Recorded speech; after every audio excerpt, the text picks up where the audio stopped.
कहानी शुरू होता है स्मृतिपुर से।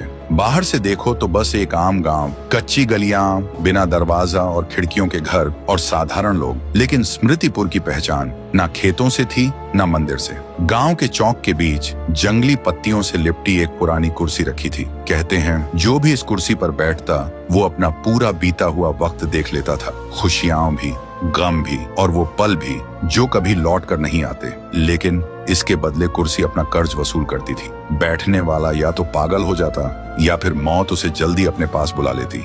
गांव वालों ने उसे मिटाने की बहुत कोशिश की, आग लगाई, लेकिन जब आग शांत हुआ तो कुर्सी को एक खरोंच तक नहीं आया। और गांव वाले जितनी भी बार कुर्सी को जंगल में फेंक कर आते, पर सुबह होते ही वो फिर से चौक के बीच खड़ी मिलती। इसलिए गांव वाले उस कुर्सी से इतना डरने लगे कि उसके पास से गुजरते वक्त कपकपाते हुए निकलते थे। गांव वाले बस एक ही बात कहते हैं, ये कुर्सी इंसान की नहीं, ये कुर्सी किसी और की है। उसी गांव में रहता था एक लड़का, राय स्टार। वो सबसे अलग दिखता था, ना शक्ल किसी इंसान जैसी थी, ना चलन गांव वालों जैसा। उसका कोई भी दोस्त नहीं था। गांव के बच्चे उसे चिढ़ाते थे, देखो देखो कौन आया, खरगोश आया, और फिर खिलखिलाकर हंसते रहते। और राय स्टार हर बार चुप हो जाता। उसकी आंखें भर जाती थी और उसके दिल में एक ही सवाल होता, मैं सबसे अलग क्यों हूँ। फिर एक दिन राय स्टार अपने दादाजी के पास जाता है और आंखों में आंसू लेकर कहता है, दादाजी मैं कौन हूँ, मैं सबसे अलग क्यों हूँ, मेरे माँ बाप कैसे दिखते थे, आपने कभी उनका जिक्र क्यों नहीं किया।